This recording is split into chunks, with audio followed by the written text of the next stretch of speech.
Oi Brasil, eu sou Claudemir Quick News e aqui o beiço do quiabo tem sabor da berinjela. Muito obrigado a todos vocês pela atenção, pelo carinho e pela confiabilidade. Primeiramente, eu quero agradecer a Deus, muito obrigado Senhor, por me dar saúde e disposição e me fazer chegar até aqui. Eu sou apenas o mensageiro da notícia para você. Brasil, hoje nós temos convidados nos estúdios, mas antes é como eu digo sempre, tem notícia? Tem.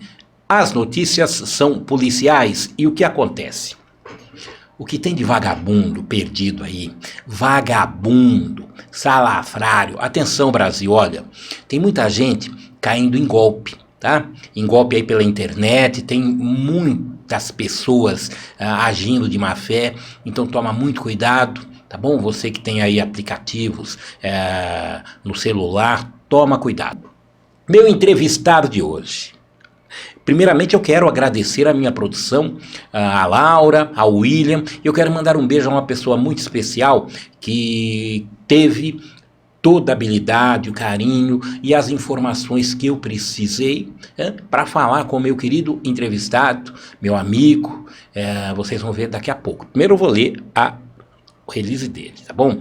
Nosso entrevistado de hoje, Brasil, ele é conhecido como Tiago do PT, tá bom? Ele é de Valinhos, no interior de São Paulo. Brasil, ele foi candidato à prefeitura do município de Valinhos nas eleições de 2020, é isso mesmo. Ele tem 33 anos, ele é advogado, doutor Tiago, tá bom? Advogado criminalista, ele milita na defesa dos direitos humanos contra LGBTfobia. Olha só, você não pode sair daí, fique, acompanhe que essa entrevista vai ser sensacional. Brasil, ele também foi secretário da Assistência Social no governo atual da capitã Lucimara, tá? E ele, atualmente, é presidente do PT de Valinhos, Partido dos Trabalhadores. Com vocês, Tiago Maia Sorato. Cadê os aplausos do auditório?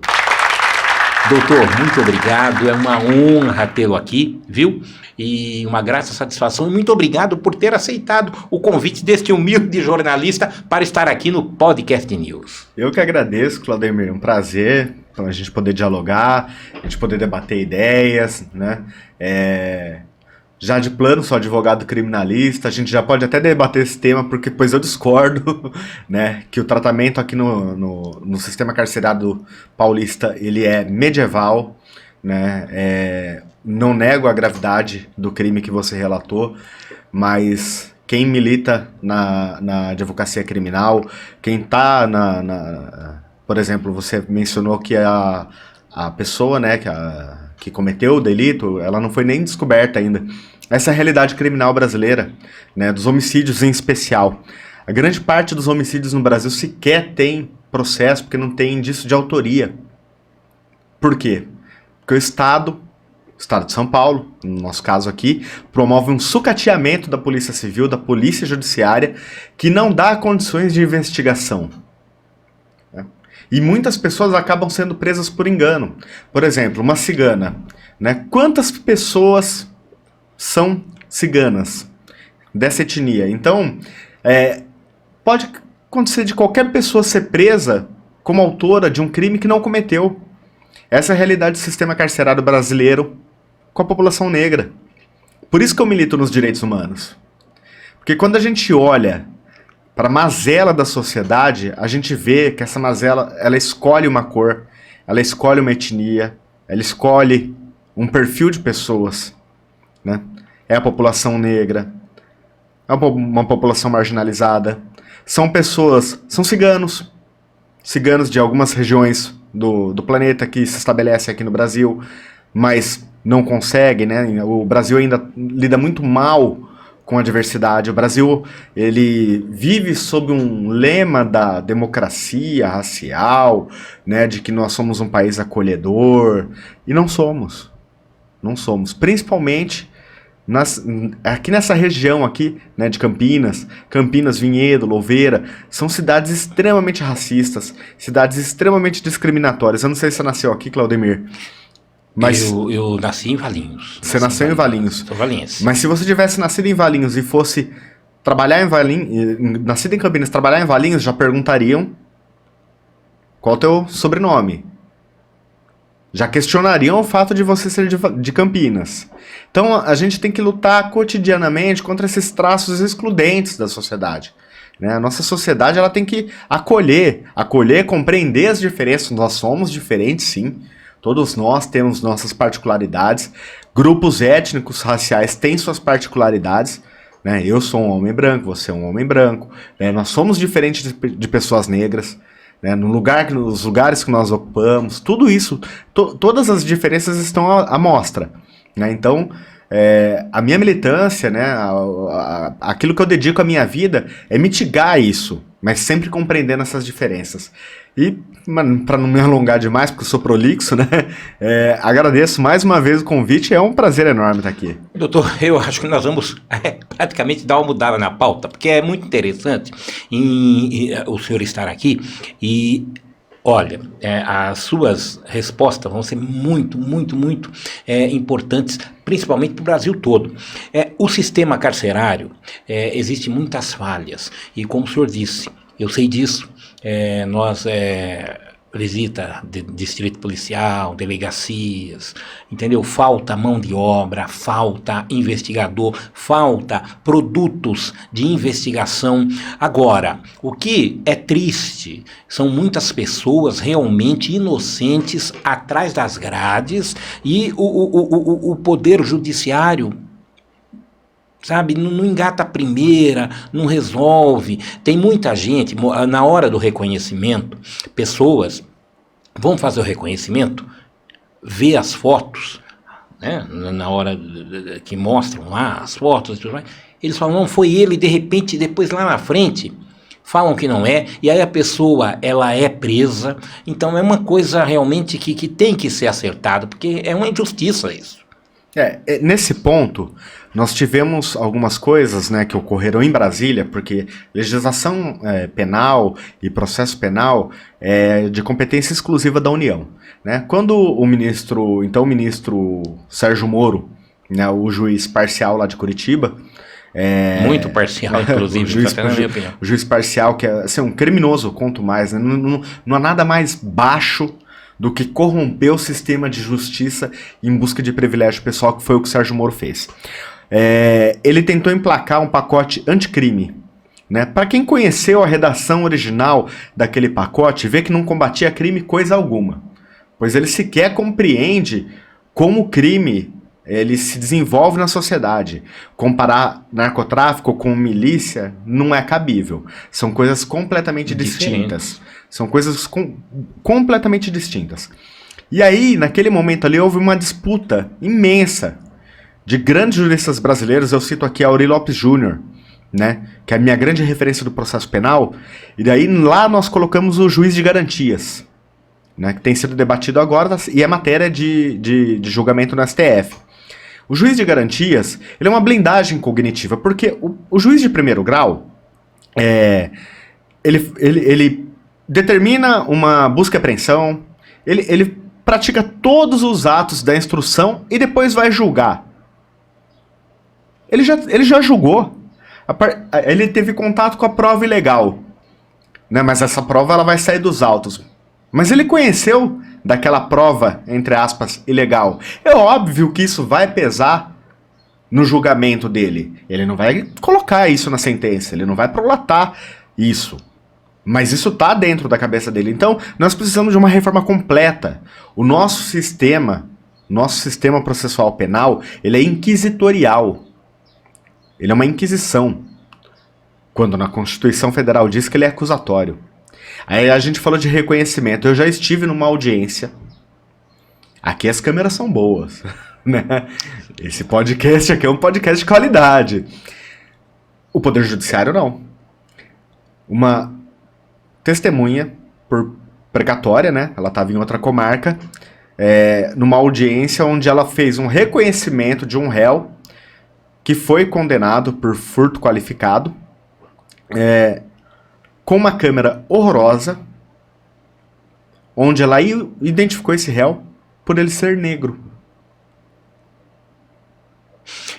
Doutor, mas como que chega a isso, não desmerecendo aqui os juízes, né, os meritíssimos, não, mas como chega a isso? nas mãos de um meritíssimo, e o meritíssimo toca para frente da forma errada. Tudo bem que ninguém é perfeito, vamos falar, tem falhas, mas não seria seria prudente uma atenção melhor para os processos, para cada caso? Eu vou fazer um morde-a-sopra agora, né?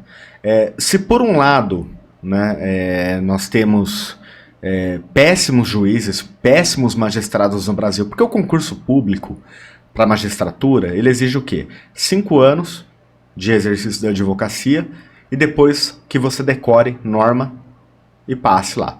Então ele privilegia até uma classe de pessoas, né, que consegue ficar anos e anos sem trabalhar para poder decorar código e depois ele acaba sendo investido na magistratura e vai julgar.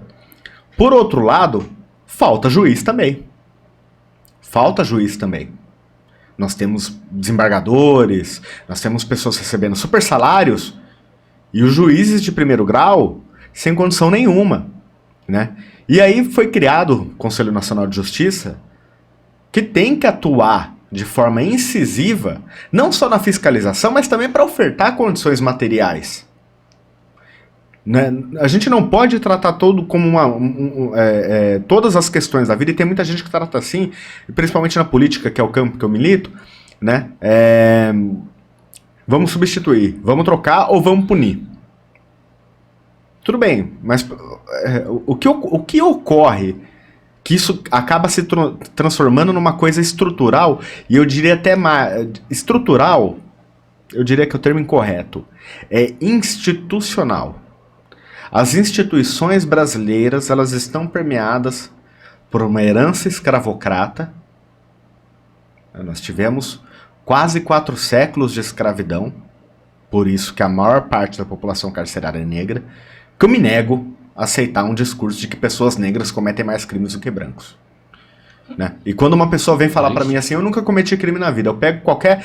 Tá cheio de tipo penal lá no Código Penal... Eu pego uma conduta dessa pessoa e falo, viu, você já praticou isso? Ah, sim, parabéns, você acabou de cometer você acabou de confessar um crime. Né? Mas é que a mira do sistema penal, a mira do sistema judiciário, está apontada para uma parcela da população. Então, assim, nós precisamos de uma reforma profunda na sociedade brasileira.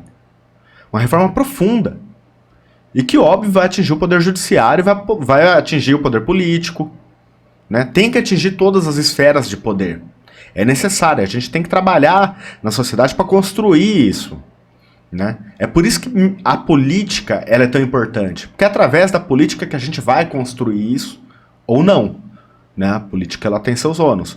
Eu, por exemplo, considero que nós passamos pelos piores anos da nossa vida durante o governo Bolsonaro. Foi horrível, em minha opinião. Né? Tem pessoas que discordam, né? O Bolsonaro teve uma votação expressiva no segundo turno, enfim, mas nós acabamos vencendo as eleições, mas a política é o local onde se transforma, né? E tem muita gente que está na política tentando se viabilizar através da política, negando a política. Ah, eu não sou político. Não, eu sou político. Eu sou político. O que eu faço é política. Eu faço política em todos os lugares. Estou fazendo política aqui agora. Nós fazemos política. O jornalismo é político. Sim. O jornalismo é político. O jornalismo é uma atividade essencial, fundamental. Algumas pessoas falam, né? O jornal ele tem que ser neutro. Não existe neutralidade. Todo mundo tem um lado. O jornalista também tem lado. Ele tem lá a sua linha editorial, que ele vai defender um lado. O jornalista ele tem que ser plural. Né? Por exemplo, se você faz uma matéria contra mim, eu considero que ela não foi verdadeira, tanto é que a legislação me garante um direito de resposta. Né? Então, assim, a gente tem que lidar com isso. E nunca, jamais, sob hipótese alguma, pretender pautar o jornalista. Né? Isso é uma dos maiores arroubos autoritários que eu tenho visto. Né? Pessoas querendo pautar o jornal, querendo pautar o jornalista. Assim como querendo pautar outras profissões, né? A advocacia criminal é uma delas. Advocacia criminal, quando você fala, sou advogado criminalista, você defende bandido? Sim. Sim. Na verdade, eu defendo uma pessoa que não foi condenada ainda. Mas se ela for condenada também, defendo. A revisão criminal existe para isso. Né? E como o senhor acabou de dizer, pode ser que também o seu cliente seja realmente inocente. Sim. Não é verdade? E um princípio sagrado é o princípio da presunção da inocência. Presunção da inocência, Presunção da exatamente. inocência. E isso a gente tem que trazer para a política. Porque a política hoje ela está extremamente judicializada.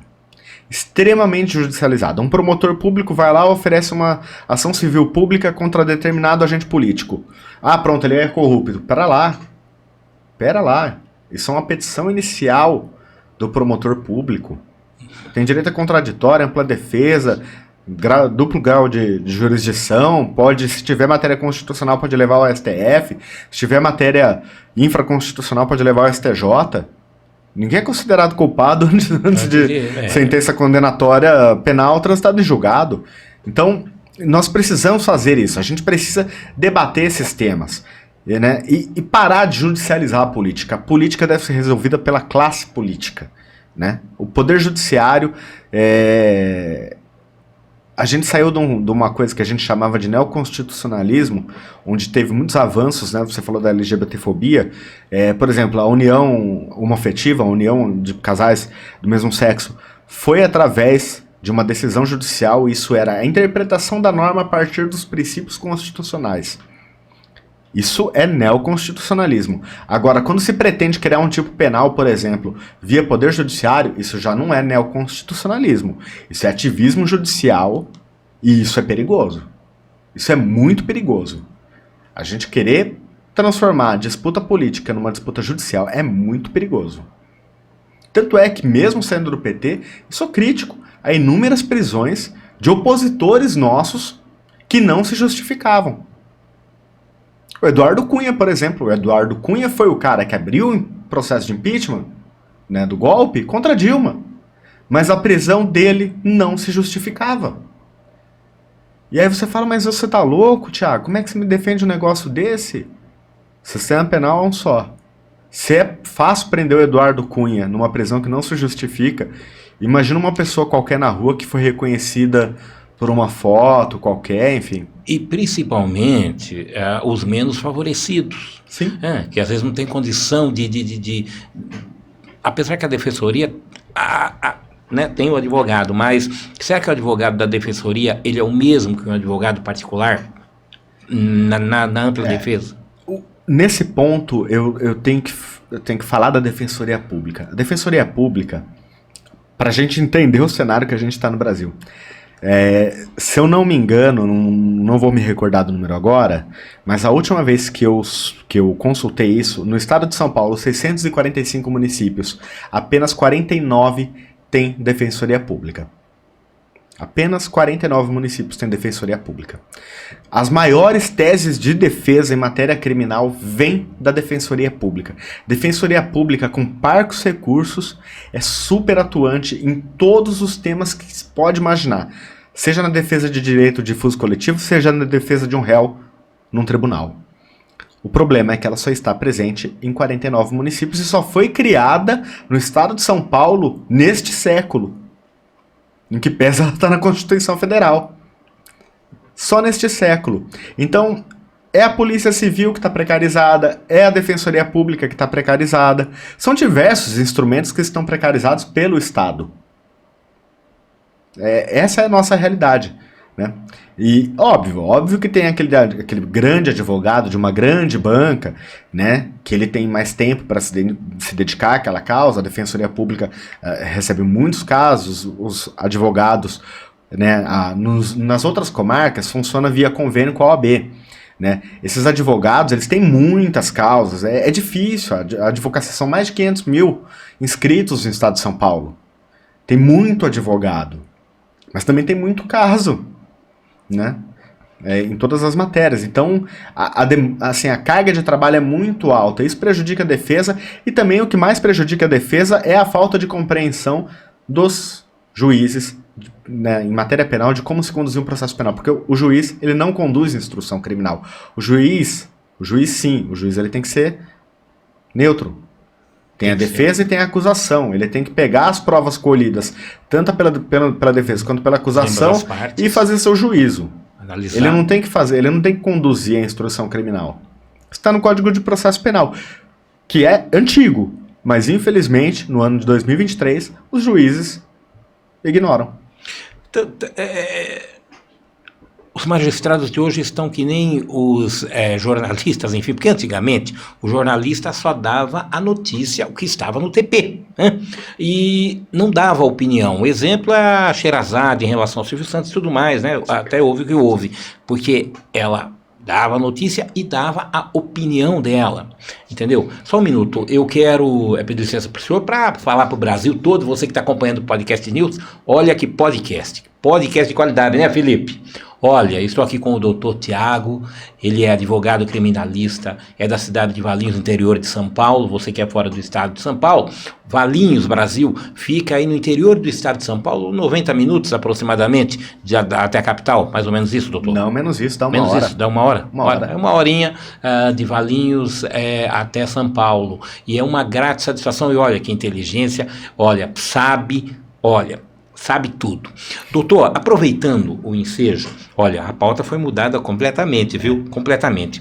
Em relação, fala um pouquinho para mim, a sua opinião em relação a Marielle, em relação do que aconteceu, onde chegaram e se vão chegar mais longe ainda. O senhor deve ter acompanhado, evidentemente. Sim, infelizmente a gente traz o assunto da Marielle hoje. Porque, dá licença, esse caso não foi encerrado ainda. Não foi encerrado. O inquérito continua. Na mesma data em que o irmão da deputada federal Samia Bonfim foi executado no Rio de Janeiro. Porque o Rio de Janeiro está tomado pelas milícias. E quem confronta esse poder, a milícia é um tipo de crime muito peculiar, porque é o Estado criminoso. Ela está intrinsecamente ligada ao Estado. Ela não é um Estado paralelo, como aqui em São Paulo a gente tem o primeiro comando da capital, como era o Comando Vermelho, como são essas facções. Ela é o Estado cometendo crimes, né? E a Marielle, ela tinha uma atuação muito voltada para as questões das comunidades dela, né? Ela tinha uma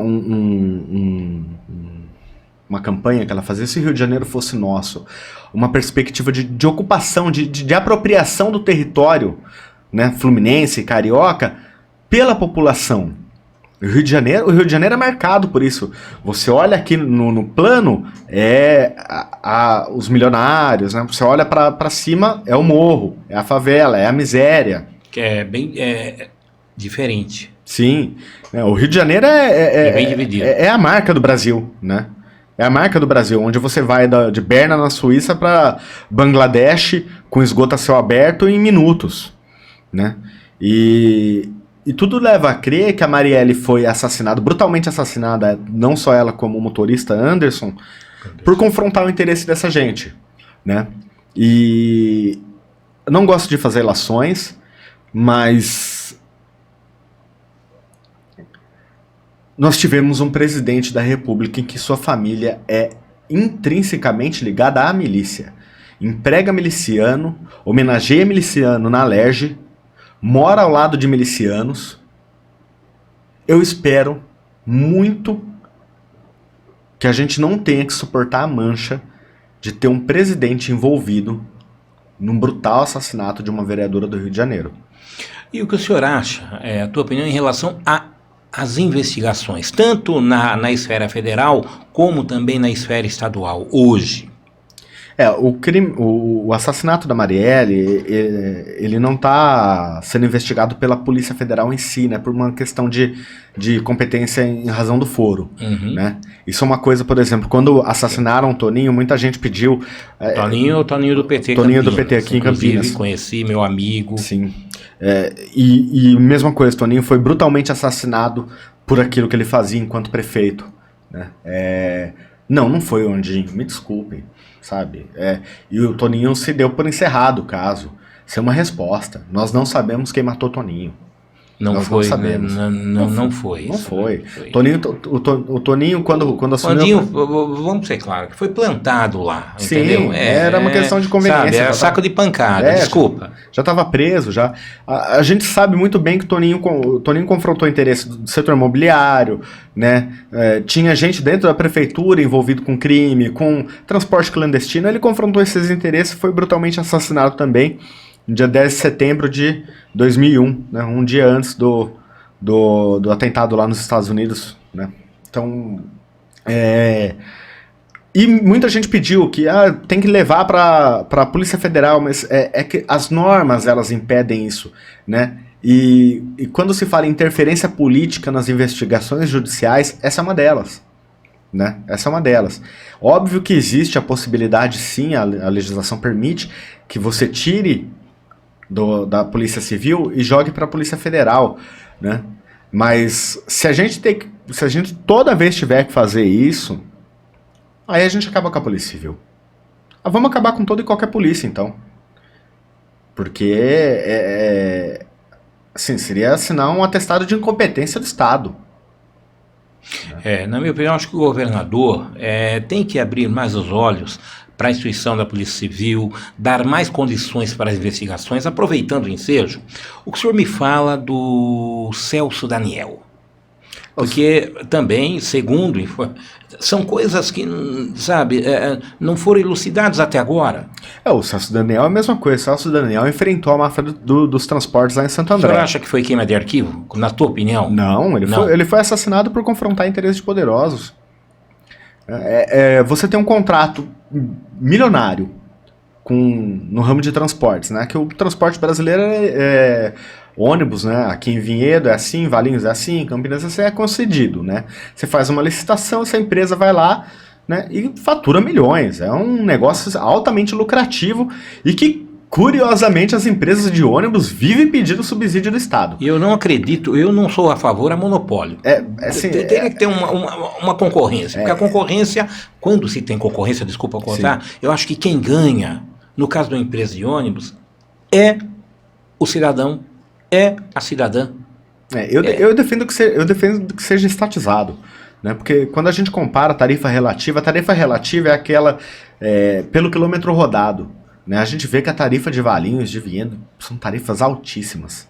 Altíssimas. Né? A gente está no mesmo patamar. Você pega uma linha de ônibus, por exemplo, de São Paulo, que saia dali do Terminal Santa Cruz, vai até Engenheiro Marcilac. Engenheiro Marcilac, para todo mundo ter ideia, faz divisa, né, com São Vicente. É o último distrito de São Paulo. A Zona Sul não termina no Morumbi, ela vai e vai. Né? É a mesma tarifa de ônibus daqui da região. A gente está falando de 80 km versus 10. Uma linha das maiores linhas de Vinhedo, 10 km. Né? Mesma tarifa. Mas ali ele confrontou interesses poderosos, foi brutalmente assassinado também. E a mesma coisa, sem elucidação. Né? Segue a regra do homicídio brasileiro. O homicídio brasileiro, ele não tem réu. Porque não tem indício de autoria. E ainda mais quando são os poderosos. Porque numa briga de bar, o cara vai lá, mete uma faca no outro. Lembrando que a briga de bar, né, não é um modo pejorativo de falar, não. Sim. A maior parte dos homicídios no Brasil são em decorrência de brigas de bares. Pessoas alcoolizadas. O álcool. O álcool é o grande... O álcool e a miséria são os dois grandes indutores de morte no Brasil. Né? E não por acaso, onde tem miséria, a indústria vai lá e joga álcool. Né? Quando num caso desse, né, que é ali no meio da miséria, ali é fácil. Ali você acha o réu rapidinho. A própria turma ali contém ele. Agora, quando é entre poderosos... Entre colarinhos brancos, muda tudo. Contrata um que contrata o outro, conta por aqui, movimenta dinheiro por fora. É uma loucura. Né? Então... Eles têm toda uma engrenagem muito grande para eliminar, né, aqueles que são indesejáveis, né, para os interesses que não são os nossos interesses, são interesses particulares deles. Né? São interesses particulares deles. É um pessoal ganancioso, pessoal inescrupuloso e que faz isso. Enfim. Doutor, então, o senhor, na sua opinião, uma lei que é feita para todo mundo, para o senhor, para mim, para o Felipe, ela não é usada da forma que é para ser usada. Não, não existe isonomia. É uma doce ilusão. Quem dera houvesse isonomia. Aliás, não deve haver isonomia, né? Porque não só na esfera penal, né, a gente tem que analisar o conjunto de normas. Por exemplo, o princípio da igualdade, né? A gente briga muito essa questão. O princípio da igualdade, ele não é formal. O princípio da igualdade, ele tem que ser material. Nós, homens, brancos, aquela coisa toda, nós estamos numa posição muito mais privilegiada que mulheres, do que população negra, do que LGBTs, do que povos indígenas, quilombolas. É óbvio isso. É óbvio. É olhar um presídio, é olhar determinadas categorias profissionais, quem é que trabalha nelas. Então nós temos que oferecer as condições materiais, nós temos que tratar essas pessoas de forma desigual para oferecer as condições materiais para que elas atinjam um nível de igualdade formal com a gente. É por isso que eu sou a favor da lei de cotas, por exemplo. As ações afirmativas, e para quem acha que a lei de cota é coisa do PT, não. A base das ações afirmativas vem dos Estados Unidos da América. Inclusive teve uma DPF, né, arguição de descumprimento de preceito fundamental, que foi julgada, é paradigmático aquilo. O Ricardo Lewandowski, que foi o ministro, o relator, foi movida pelo DEM, atual União Brasil, né, que se juntou com o PSL, contra a política de cotas da Universidade Nacional de Brasília. E aí, a Universidade Nacional de Brasília ganhou. Aquele acórdão do STF é paradigmático, que lá é um tratado, um verdadeiro tratado de igualdade material. Então, assim, ela não tem que ser tratada. Esse com outro conjunto de normas, não há que ter isonomia. E onde deve ter isonomia, que é no direito criminal, é onde menos tem. Então, assim, na esfera civil, na esfera de garantia de direitos, né? Aquilo ali que está na Constituição Federal, artigo 5º, artigo 6º são os direitos sociais. Ali se prega isonomia, ou seja, que você é pobre e o outro é ultrabilionário. Vamos tratar igual. Como se não houvesse diferença nenhuma entre uma pessoa que está na miséria e um bilionário. Aí já no direito penal, isonomia esquece. Então eu fico analisando, a gente que tem acompanhado alguns conteúdos, algumas matérias policiais, seguinte, a polícia da ostensiva vai dar cana na pessoa, chega lá, o delegado interpreta a lei de uma forma, né? Manda para o judiciário. O promotor, o juiz, às vezes interpreta de uma outra forma. O preso, que na opinião de muitos deveria ficar preso, chega lá, é solto em audiência de custódia. Na sua opinião, doutor, na opinião do senhor, evidentemente, o senhor acha que tem que mudar? Porque, como eu digo, uma lei ela é interpretada de várias maneiras. O delegado interpreta de uma forma, às vezes o próprio juiz consulta o promotor de uma outra forma. Sendo assim, vamos falar da vítima, né? Um suposto autor cometeu um homicídio. Como que fica a vítima em relação a isso? A vítima, a gente tem modelos de justiça restaurativa. Né? O pessoal fala, mas os direitos humanos não olham para a vítima. Lógico que olha, a gente olha para todo mundo, a gente não faz distinção alguma. Né? Nós temos modelo de justiça restaurativa.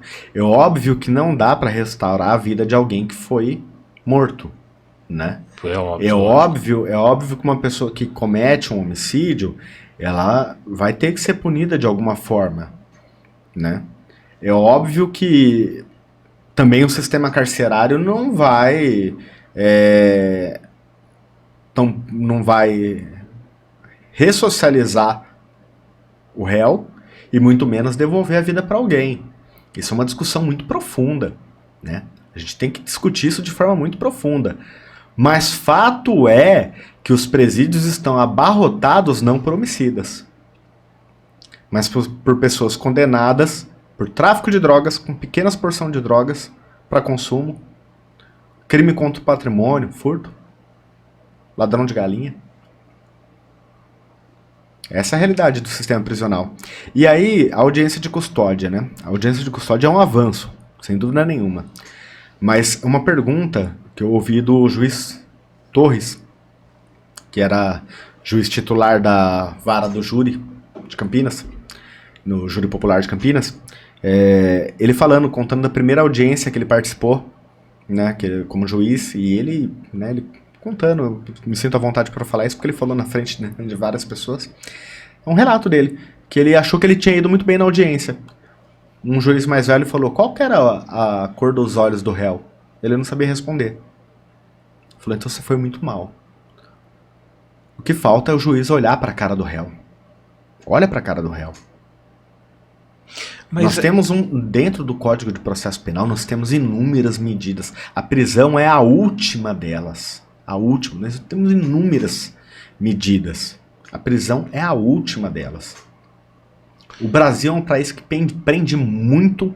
O Brasil é um país de impunidade. Para alguns. O Brasil prende muito, tem uma das maiores populações carcerárias do mundo e prende mal. O Brasil prende muito mal. Mas muito mal mesmo, porque o Brasil ama prender um cara fumando maconha na praça. Mas a maconha, ela não é ilegal? O maconheiro, vamos dizer assim, se ele sabe que é ilegal... Infelizmente, a lei de drogas, né, ela não estabeleceu critérios mínimos, né, do que é consumo e do que não é, porque não dá pra gente criminalizar o consumidor. O cara, isso é um caso de saúde pública. Isso não é um caso de matéria criminal. Quer ser, por exemplo, o cidadão tiver com 2 gramas, por exemplo, de entorpecente, ele pode ser considerado tráfico? Isso, depende da cor da pele dele. Esse que é o problema. Então, mas o que a lei impõe? A lei diz... por isso que eu estou dizendo...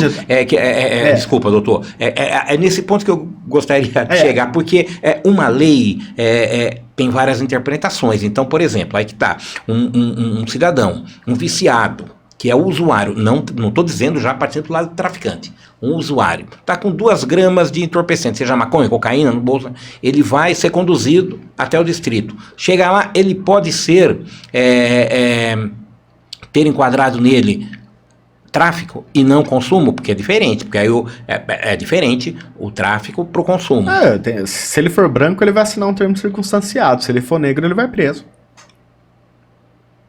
Essa é a realidade. A lei de drogas, tanto é que o STF está julgando agora, né? O STF está julgando essa matéria, né?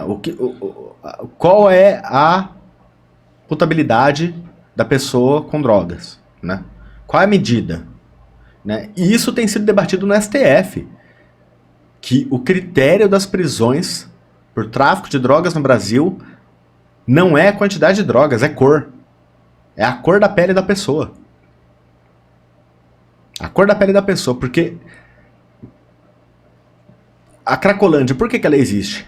Porque ela dá dinheiro. Há muito dinheiro. Mas é muito dinheiro mesmo. Só que não é pra nenhum viciado em crack que tá lá dormindo na rua, sabe? Com piolho, com doença venérea, tomando porrada da polícia, passando fome, frio. É pra alguém que mora em algum lugar de luxo, com toda a certeza do mundo. Mas o senhor está se referindo ao que entrega os produtos? A quem é o responsável pelo tráfico mesmo. Responsável pelo tráfico. Porque o menino que acabou de ser preso ali, ele tava vendendo, ele tava com 10 porções de maconha. Olha pra cara dele, a situação dele, entra na casa dele. É por isso que eu falo, Brasil. Eu falo. Minha opinião, eu falo. Traficante, pra mim, é cadeia. É cadeia. Agora, diferente do viciado, porque o viciado, o traficante, ele alicia principalmente menores, crianças. Mas aí, não é só a criança que está indo. É o pai, a mãe, a família, o avô, o tio, amigos. É uma coisa difícil. Isso é ausência de Estado. Em muitos lugares, a única parte do Estado que chega é a polícia. Não tem escola, não tem saúde, não tem educação, não tem assistência social, que é a pasta que eu fui secretário em Valinhos. Nós vamos falar daqui a pouquinho sobre Valinhos. Falta Estado, falta política pública, Na verdade, falta ajuda do povo, porque eu vou falar uma coisa, entendeu? O viciado está lá, ele é pego. Evidentemente, é viciado pelo traficante, tá? Tá vendendo poucas porções e tudo mais. Ele é preso. Aí, a polícia pega, a ostensiva vai, entrega pro delegado, tá aqui. O delegado pega e encaminha pra FEBEM, mas falta ajuda, sabe? Agora, você pergunta, mas eles chegam lá, como que vai se ajudar? Eles não sabem. Falta ajuda social, e o Estado é responsável sim, na minha opinião. Nós temos a lei de execução penal que não é cumprida. A lei de execução penal prevê uma série de medidas para o cara que está encarcerado, né? Que não é trabalho forçado, não. Isso daí é escravidão. Tem muita gente que defende isso, o preso tem que... Não, isso é escravidão. A gente tentou abolir faz um tempo, ainda não saímos dela, né? Mas o nome disso é escravidão. Mas, por exemplo... A pessoa foi presa, cursou até que ano da escola? Então tudo bem, vai estudar aqui no presídio, vamos concluir ensino médio. O Sistema S não é privado. O Sistema S é bancado com o dinheiro do Estado. E por que ele não está dentro de uma unidade prisional? O que o preso faz como trabalho dentro da cadeia? Costurar bola? Quem costura bola do lado de fora? Isso não é um trabalho que ressocializa, quebrar pedra? De maneira alguma. Ensinar alguma coisa. A remissão de pena, que muita gente critica, ela é importantíssima. Importantíssima. Não tem nada pior para a sociedade e nada melhor para quem é criminoso do que ter um grande exército de pessoas que ficam encarceradas, né, se alimentando de ódio, porque aquilo é uma máquina de moer gente, sem nada para fazer. E aí dizem, né, que mente vazia é oficina do diabo. Agora, o que o senhor me diz dos crimes hediondos, que são diferentes do que nós estamos falando aqui. Estou dizendo, pessoas que violentam, enfim. A opinião que nós temos sobre o cárcere, né? A gente não vai conseguir abolir o cárcere. O cárcere ele é para crime grave, enquanto a gente não encontra solução melhor para isso. Os crimes graves ocorrem, não tem como negar, eu não vou mentir aqui, né, sabe? Não vou me fazer de sonso e falar, não existe estupro, não existe isso, não existe isso. Essas condutas existem sim, pessoas fazem, praticam essas coisas, merecem uma punição. Mas até aquilo que é considerado crime hediondo há que se ter critério também. Porque o punitivismo, né, ele é muito forte. Ele é muito forte. Determinados crimes, por exemplo, tráfico de drogas, né? Algumas modalidades de tráfico são consideradas hediondo. Só que tem todas as circunstâncias do crime, por isso que existe a criminologia. Ela não estuda exatamente o tipo penal, mas sociologicamente como é que o crime ele ocorre, né? E quando você vai lá e coloca tráfico de drogas como crime hediondo, né? Você ignorou toda a realidade social. Tráfico de droga como crime hediondo, eu não concordo. As condutas, elas são reprováveis. Óbvio que elas são reprováveis. Eu não quero ter meu celular roubado, furtado. Ninguém quer. Ninguém quer. A gente não está discutindo esse mérito, né? Então vamos liberar geral. Ninguém está falando isso. Mas a gente está falando que o crime se alimenta da ausência de Estado. Agora, falando do celular, o problema não é só o celular, não é o celular furtado. É um vagabundo vir, furtar o celular com uma arma e aí levar a vítima a óbito. Quer dizer, se torna um crime bem mais de grau maior, né? Esse é o latrocínio, né? O latrocínio que é o roubo seguido de morte. Só que em muitas circunstâncias, mais uma vez, né? Alguém possivelmente vai me xingar muito assistindo o que eu vou falar agora. Mas aqui a opinião do senhor para pegar à vontade. Mas muitas pessoas que cometem latrocínio estão numa situação lastimável. O cara tá viciado em crack, deram uma arma na mão dele, tá no desespero e tal. Não, vamos levar ele para casa, fazer carinho. Eu não tô falando isso. Não é reducionista esse ponto, né? As pessoas precisam ultrapassar essa linha bem rasa do debate. é compreender por que raios uma pessoa chega numa situação dessa. Então, mas aí eu já falo, entendeu? Na minha opinião, o traficante é o maior culpado, porque se o traficante vicia o viciado vai até a vítima e aí acaba fazendo essa atrocidade. Claudemir, eu vou falar um negócio que... isso é polêmico, tá? Mas tem alguém que lucra muito com isso. É o Estado. Como o Estado lucra com cadeia, com prisão, com a barbárie, com a miséria, com gente se matando, com gente roubando. E como o Estado lucra e o Estado então não repassa? Porque viaturas, Brasil, pelo menos no estado de São Paulo, viatura sucateada. É como eu digo aqui, vai chegar um momento, isso, vamos falar da ostensiva. Vai chegar um momento que a polícia militar vai chegar, vai dar cana no vagabundo, vai falar, ó, qual é o seu carro? Felipe, qual é o seu carro? Ó, meu carro é aquele ali. Então nós vamos levar, vou conduzir você no seu carro, porque a nossa viatura não chega na delegacia. Porque o Estado, ele não repõe, ele não dá condições para a polícia judiciária trabalhar, não tem viaturas todas sucateadas. Não tem concurso público. Sabe? Não tem concurso, não tem mão de obra. Se você analisar então? Dentro da... Nós estamos na região metropolitana de Campinas. Sabe quantas viaturas da Polícia Científica tem para cuidar da região metropolitana de Campinas? Por isso, às vezes, eu cheguei outro dia, há uns tempos atrás, num óbito, eu fui o segundo. Primeiro chegou o socorrista, né? Mas aí a vítima já estava em óbito. Chegou lá umas 9h30 da manhã. Falou assim, nós estamos esperando aqui a Polícia Científica. Eu falei, meu amigo, você só vai sair daqui em torno de 2h da manhã. Eu falei, são 2 viaturas para atender. Como pode? Isso é uma coisa, é uma discrepância, na minha opinião. 2 viaturas para atender a região metropolitana de Campinas. Isso, a Polícia Científica, o IML. Não dá. Mas esse é um projeto de Estado. Não dá. Mas é incabível. Mas esse é o projeto de Estado. Esse é o projeto de Estado. O Estado, ele vai lá, a polícia militar, certo?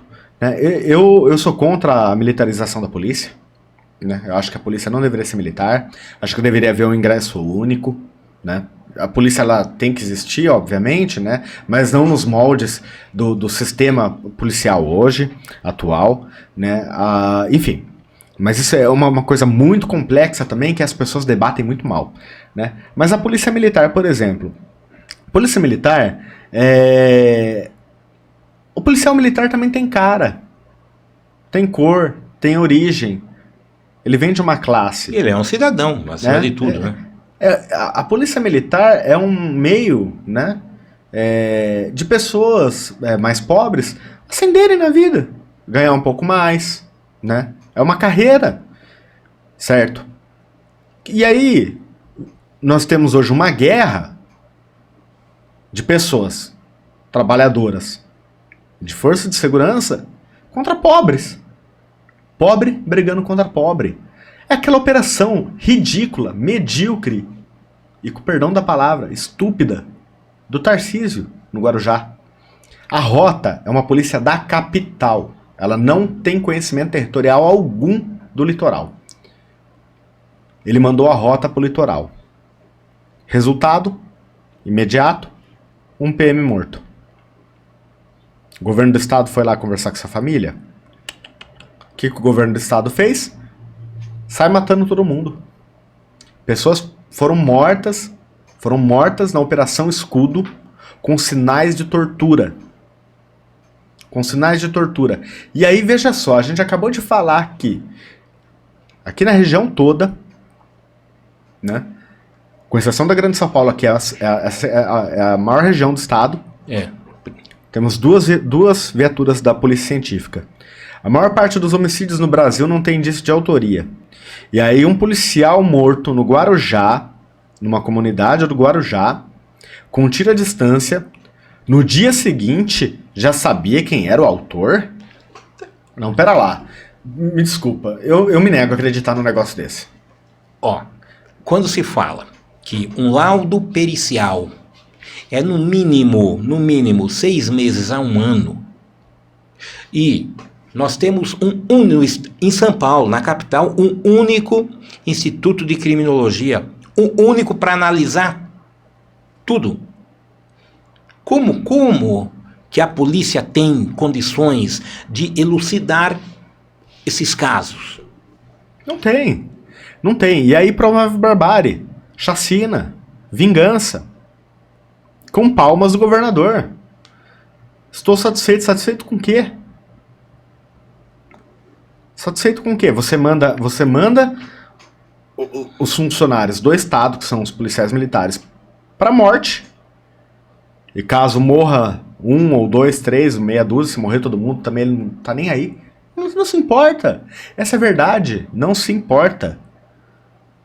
No final das contas, não tem distinção do civil, do militar. No final das contas, eles querem um banho de sangue. É assim no estado de São Paulo. Foi assim nas mortes de 2006. Ah, o pessoal vai falar, mas na Bahia. Na Bahia também é assim.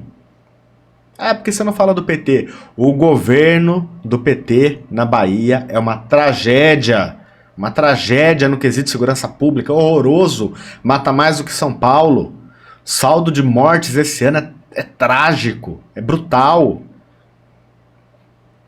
Outra coisa também, não vai criticar o PT? Vou sim, o PT, né, foi nosso governo que foi se intrometer lá no Haiti, com a MINUSTAH, né, até que o general Heleno, que foi um dos grandões do governo Bolsonaro, cometeu algumas coisinhas lá, né, alguns massacres, enfim, algumas condutas bem reprováveis lá no Haiti. A gente acabou de votar a favor, Brasil e Equador acabou de votar a favor de uma nova MINUSTAH no Haiti. Absurdo. Um absurdo. Então, isso, assim, todos os espectros políticos, né, tem um que quer esse projeto mesmo, que quer a barbárie, né? O fascismo, ele quer a barbárie mesmo. Ele se alimenta disso. Ele se alimenta desse estado de medo, desse caos, para vender soluções de segurança pública e ganhar as eleições. Ele se alimenta disso, isso é a pauta dele. Ele precisa do caos, ele precisa de uma sociedade amedrontada. Ele precisa que as pessoas tenham medo do latrocínio aqui em Vinhedo ou em Valinhos, sendo que o último ocorreu, sei lá, 20 anos atrás. Né? Infelizmente não é essa a realidade, mas eu mesmo já fiz uma pesquisa, né, a qual crime as pessoas mais têm medo? Disparado, entre homens, entre mulheres obviamente é estupro, né? Que na sociedade não preciso falar nada. Mas entre homens, latrocínio. Que é o roubo seguido de morte. O latrocínio, o último registrado, fazia 4 anos. Mas eles morriam de medo daquilo. Morriam de medo. Por quê? Porque todo dia tava lá alguém falando tal. É a cultura do medo. É a cultura do medo. Isso é mais uma coisa que a gente importou dos Estados Unidos. Brasil, Podcast News, comigo, Claudemir Quick News, diretamente de Vinhedo para todo o Brasil. Hoje meu convidado é ele, Doutor Tiago, advogado criminalista, e não é só isso não, tem muito mais, ele tem qualidade. Olha, esse podcast realmente é um podcast que está crescendo a cada momento. Doutor, eu quero aproveitar, nós vamos falar um pouquinho de Valinhos, tá? O senhor hoje reside em Valinhos? Sim. E o senhor trabalhou na prefeitura. Sim. De Valinhos. Fala um pouquinho da prefeitura, da gestão da capitã Lucimara, a prefeita que foi a primeira mulher, né, a assumir o executivo da cidade. Sim. Fala um pouquinho pra gente. Nós temos uma história em relação a isso, né? Mas sabe o que eu tô achando engraçado, Claudemir? Você me chamar de doutor e eu com essa roupa aqui. Não, mas eu fico imaginando quem vê vai falar doutor do quê? Não, doutor, advogado, criminalista, Dr. Ray, né? E sociólogo também, né, doutor? Então, Claudemir, Valinhos tem uma trajetória, né? A única candidatura até então feminina da história tinha sido da Terezinha Barquesse, do PT. Na década de 80. Terezinha Barquese. Aí nós passamos todo esse período até 2020, onde nós tivemos 2 candidaturas femininas, a prefeita Lucimara e a Dalva Berto. Né? Dalva Berto. Eu disputei essa eleição, né, fui candidato, né, foi uma eleição atípica, porque não podia coligação, então nós tivemos 11 candidaturas, né, eu fui um deles, né? Tive 1.413 votos, uma campanha sem recurso. Eu considero que eu fui muito bem votado, até porque eu saí com o cabelo vermelho, que você adora, né? Um cabelão vermelho. Diferente. Aproveitando aí, podemos mostrar uma foto do senhor com o cabelo vermelho, diferente, quando o senhor saiu na campanha? Pode? Então vamos lá, vamos ver, olha aqui. Esse aqui, gente, olha aí, doutor Tiago, maravilha, hein, doutor? Maravilha. Eu me identifiquei com o senhor, falava para minha esposa, olha lá, o candidato do cabelo vermelho e tal. Marcou bastante, viu? Sim. É diferente. Então, e aí a prefeita venceu, né? Eu sempre tive uma relação muito boa com ela desde a campanha, né? Obviamente, não é o meu projeto, né? Não é o que eu penso para a sociedade, mas tive uma relação boa com ela. Né, essa relação se manteve, algumas coisas que ocorreram ali no cenário político valiense, em relação a ela, eu atribuo ao fato dela ser mulher, obviamente, né, e tentativas assim de tirá-la, né, da eleição. Ela vai ter oportunidade de disputar as eleições agora, né? Acho que esse é o rito natural. Ela vai, se o governo dela é bom ou ruim, a população vai dizer agora nas próximas eleições. Mas tentaram tirá-la através de medidas, né, não adequadas. Enfim, e eu apoiei, né? E aí a gente acabou se aproximando. Ela me fez o convite para trabalhar na assistência social de Valinhos, né, ser o secretário da assistência social. Você ficou quanto tempo, doutor? Fiquei 7 meses. 7 meses. 7 meses. E qual foi a sua experiência na secretaria? Foi muito positiva. É a primeira secretaria? Sim. Foi muito positiva. Primeiro que o servidor... uma coisa que eu tenho que dizer é que o servidor da assistência social de Valinhos é extremamente qualificado. Extremamente qualificado. Aquele time de servidores é muito bom, né? Dito isso, né, quando eu não sou um técnico do serviço social, né, eu tenho conhecimento, sou um militante de direitos humanos, o SUAS, né, o Sistema Único da Assistência Social, ele está dentro desse grande arcabouço que a gente chama de direitos humanos, é uma política garantidora de direitos, ela não é uma política, muita gente confunde assistência social com distribuição de cesta básica, não é.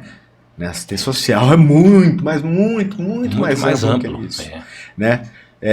Uma pena que o orçamento da assistência social ele não acompanha a amplitude do trabalho da assistência social. Tampouco são só assistentes sociais que trabalham na assistência social, né? São várias categorias que podem trabalhar, advogado é uma delas, por exemplo, né, que pode trabalhar na assistência social. Foi muito positiva, né? Creio eu que há um legado construído, né, nesse período que eu fiquei ali à frente de protagonismo dos técnicos, né, da assistência social. Eu não tomei nenhuma decisão de cima para baixo, sempre foi conversando com os servidores, né, sempre em diálogo permanente com os servidores, né, então eu procurei ter uma relação muito próxima do servidor, porque ele que conhece mesmo, né, primeiro que ele passou no concurso público, né, ele preenche todos os atributos para ocupar aquela função que ele ocupa ali, né, então, e segundo que são pessoas com... Tem gente ali que tem décadas de história. Quer dizer, são veteranos, São veteranos. Então quem sou eu, com meus 34 anos de idade, querer ensinar? A gente troca experiências, né? A gente troca. Então assim, a gente deixou um legado muito grande ali, por exemplo, com a aprovação da Lei do SUAS. Né? A Lei do SUAS, o SUAS existe desde 93, né? E então se passou 30 anos, o município de Valinhos não tinha a sua lei do SUAS, que regulamenta o SUAS, Sistema Único da Assistência Social em Valinhos. Nós aprovamos. Foi sancionada, né? Propusemos na Câmara, né? Teve uma emenda, daí eu conversei lá com o vereador que propôs a emenda, a gente conversou, expliquei para ele, né, que a emenda dele não se justificava, prejudicaria o projeto, foi aprovada de forma unânime, foi sancionada na nossa Conferência Municipal de Assistência Social. Isso é um legado histórico, 30 anos. O Estado de São Paulo não tem a sua lei do SUAS, Valinhos tem. Né? A gente avançou muito na questão da atenção à população em situação de rua. Né? Nós precisamos ampliar esses equipamentos públicos, porque a população em situação de rua, dado do IPEA, né, não é dado da minha cabeça, nos últimos 10 anos, a população em situação de rua no Brasil cresceu 211%. A população no geral brasileira cresceu 11%. A miséria é realidade, e a miséria faz as pessoas irem para a rua. Então, a gente tem que avançar nesses temas, tem que avançar nessas temáticas, avançamos, né? Por exemplo, a questão o SUAS, ele é uma política distributiva, assim como o SUS, né? Ele não tem uma contrapartida. O tripé da Seguridade Social é a Previdência, né? O SUS e o SUAS, assistência social. A Previdência, ela é contributiva, você tem que contribuir para ser um segurado da Previdência Social. O SUS e o SUAS não, eles são muito parecidos, são universais. O SUAS existe para quem dele precisar, né? Então, a gente conseguiu transformar algumas coisas sempre respeitando os princípios básicos de direitos humanos, respeitando a autonomia das pessoas em relação à população em situação de rua, né? Ela tem autonomia, a gente tem que respeitar. Se ela escolheu Valinhos para se estabelecer, nós temos que respeitar. Essa política de pegar a pessoa em situação de rua e jogar para outra cidade é higienista. A gente tem que combater. Mas quer dizer, tirar um problema, mas vai levar o problema para outro lugar. Tem que resolver o problema, não tem que passar o problema para outro lugar, é o que eu digo. E assim, a relação também com os nossos órgãos de controle, né, o Ministério Público, o Conselho, foi muito boa, foi muito positiva. A gente ampliou a oferta de serviços, né, em parceria com entidades do terceiro setor para áreas remotas da cidade, como a zona rural, né? Existe a distância quilométrica em linha reta, ela não é tão grande, mas existem várias barreiras da população da zona rural de Valinhos, por exemplo, Reforma Agrária, né, Macuco, até o centro da cidade. Então essa descentralização do serviço é fundamental. Então a gente trabalhou sempre nesse sentido, né? Mas por óbvio que eu possuo divergências, né, com o governo da prefeita Lucimara, razão pela qual eu acabei pedindo exoneração, né? Se nós fôssemos iguais, talvez eu fosse vice dela, né? Ou ela minha vice. Mas nós temos divergências, e aí por algumas divergências acabei saindo, mas é um legado positivo. É a primeira vez que o Partido dos Trabalhadores participa do Executivo Municipal, né? Eu considero que a prefeita foi corajosa, porque, né, o PT em Valinhos ele não é o partido da preferência do eleitorado. Ela nos trouxe, mas por divergências em relação à política como um todo, a gente acabou tomando rumos diferentes agora. Então, essas divergências, elas não são resolvíveis assim, são divergências mais profundas. Por essa razão, a gente, né, tomou uma decisão madura, aliás, né, porque eu não vou sair jamais criticando a prefeita com ataques baixos, nem nada disso. Não é meu estilo, também não é o estilo dela, né? Nós saímos por divergências, e divergências fazem parte da vida de qualquer pessoa, principalmente na política. Tá. Na opinião do senhor, doutor, o que o senhor acha que Valinhos tem de bom hoje, né, que não teve em outras administrações, e o que falta ainda, e dentro da tua visão, o que falta para Valinhos? Olha, Valinhos, assim, melhorou nesse período, né, que eu tenho acompanhado, melhorou muito ao sair de um cenário antigo. Assim, Valinhos parecia que estava na década de 80, né? Aquela pilha de papel para todo lado, né? Então, assim, essas coisas começaram a se tornar mais ágeis ali na administração pública, né? Então, toda essa parte de processos, né? Por exemplo, houve muita entrega de obras que estavam paradas, isso tudo melhorou. Só que Valinhos ainda tem graves problemas. Primeiro, habitação. Nós temos um déficit habitacional gigantesco. Outra coisa, servidor público. Nós temos um funcionalismo público muito enxuto, certo? Outra coisa, terceirizações, somos contra. Essas são as divergências que eu tenho com a prefeita Lucimara, né? Então, Valinhos, por um lado, ele está avançando em outras questões, por outro, ele precisa melhorar e muito a oferta de emprego. O orçamento foi apresentado agora, tem uma queda de ICMS. Por quê? Porque não tem indústria em Valinhos. E não vai se industrializar tão fácil assim, porque o Brasil todo passa por um processo de desindustrialização. Então são desafios enormes que a prefeita tem que lidar, né? Então ela precisa construir as alternativas para isso. E eu discordo, em certa medida, das alternativas que ela tem buscado. Muito bem, doutor, eu quero agradecer. Olha, o tempo foi assim, pouquíssimo, foi contra nós hoje, mas eu quero já deixar aqui um convite para que o senhor venha nos próximos programas novamente, para nós, porque a pauta que a minha produção fez, eu nem consegui, porque nós mudamos, fomos para outro caminho, mas realmente foi um crescimento de qualidade absurdo, gostei muito. Brasil, eu quero agradecer a presença de todos vocês, mas antes de me despedir, doutor, quero que o senhor deixe uma mensagem olhando para aquela câmera ali, para todo o Brasil, tá bom? Pode ficar à vontade. Bom, a todos que nos assistem, né? Agradeço a oportunidade. Eu quero ver depois, falei muita coisa aqui, eu quero ver as críticas, depois que eu gosto de ver as críticas, né? Gosto de responder também, a gente manter esse debate, né? A gente não chegou no ponto, né, de Valinhos, principalmente, né? Daquilo que o PT, daquilo que eu penso que a gente vai fazendo nas próximas eleições, né?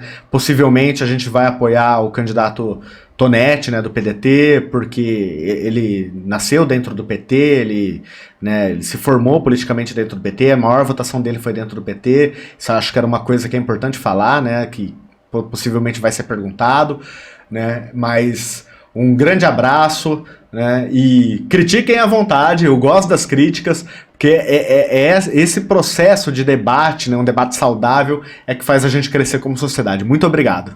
Muito bem, Brasil, eu quero agradecer a todos vocês, primeiramente a Deus. Muito obrigado, Senhor, por me dar saúde, disposição e me fazer chegar até aqui. Muito obrigado por mais esta oportunidade. Obrigado ao meu querido amigo Felipe. Olha, casa nova, e nós vamos permanecer aqui. Nós vamos, se Deus quiser, e se depender do Felipe, de mim, nós vamos permanecer com a parceria aqui, por um bom tempo. Doutor, eu quero agradecer, olha, muito obrigado, Deus abençoe o senhor, muita saúde, parabéns, o senhor é uma pessoa inteligentíssima, sabe pronunciar, entendeu? As palavras realmente foram feitas e as perguntas foram feitas, aliás, o senhor respondeu com toda a categoria e, olha, eu já reforço o convite, eu quero o senhor novamente aqui comigo. Vai ser um prazer. Tá? Será uma alegria, já vamos agendar. Muito Brasil, obrigado. Fiquem com Deus, até o próximo Podcast News. Tchau. Podcast News,